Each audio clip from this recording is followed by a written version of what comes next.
मौनी अमावस्या ही जानेवारी महिन्याच्या मध्यभागी येते. मौनी हा संस्कृत शब्द मौनापासून बनला आहे, ज्याचा अर्थ शांतता किंवा पूर्ण शांतता असा होतो. ही अमावस्या बोलण्यापासून दूर राहून पूर्ण शांतता राखून किंवा मौन व्रत ठेवून अमावस्या पाळण्याची एक अनोखी पद्धत आहे. हा वर्षाचा असा काळ असतो जेव्हा आपले हिंदू बांधव मौन राहून किंवा शब्दाद्वारे आपले विचार व्यक्त करण्यापासून परावृत्त होऊन उपवास करतात. ही अमावस्या महाशिवरात्री पूर्वीची शेवटची अमावस्या आहे आणि ती सर्वात महत्त्वाची अमावस्याही मानली जाते. साधू आणि साधकांसाठी हा एक महत्त्वाचा दिवस मानला जातो, जे मौनी अमावस्या काटेकोरपणे पाळतात. यंदा पौष महिन्यातील कृष्ण पक्षातील अमावस्या तिथीची सुरुवात ही 17 जानेवारी उत्तर रात्री 12:03 सुरू होऊन 18 जानेवारी उत्तर रात्री 1:21 असेल.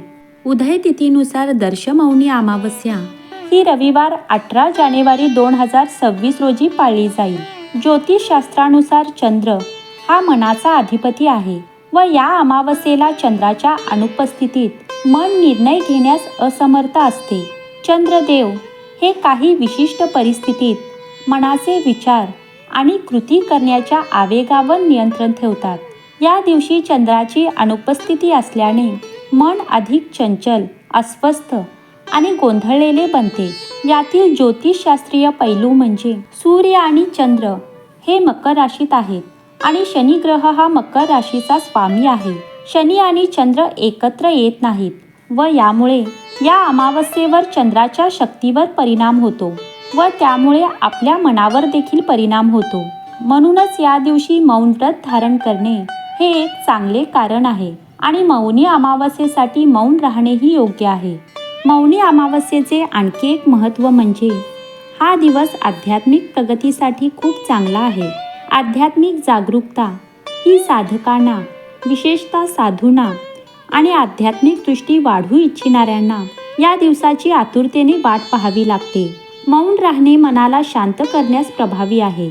मौनी अमावस्येच्या दिवशी मौन उपवास करण्याची परंपरा ही प्राचीन काळापासून चालत आली आहे. स्कंद पुराणानुसार मौनी अमावस्येच्या दिवशी मनूने मौन उपवास केला आणि गंगेत स्नान केले. स्कंद पुराणानुसार या अमावस्येच्या दिवशी मनूचा जन्म झाला, म्हणून त्याला मौनी अमावस्या असे म्हणतात. या दिवशी मौन उपवास करून तसेच गंगेत स्नान व दान केल्याने मनुष्य हा सर्व पापांपासून मुक्त होऊन त्याला मोक्ष प्राप्त होते अशी श्रद्धा आहे. तसेच या दिवशी भगवान शिव आणि विष्णूंची पूजा केली जाते. या दिवशी पूर्वजांसाठी तर्पण आणि श्राद्ध केल्याने त्यांच्या आत्म्याला शांती मिळते. तसेच कुंडलीतील पितृदोषाचे दुष्परिणाम कमी करण्यासाठी हा दिवस सर्वोत्तम मानला जातो. या अमावस्येला स्नानदानालाही तितकेच महत्त्व आहे.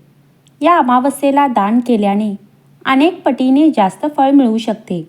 म्हणूनच आपल्या क्षमतेनुसार तीळ, ब्लँकेट, धान्य किंवा उबदार कपडे दान करावे. मौनी अमावस्येला मनावर नियंत्रण ठेवणारी मानली जाते.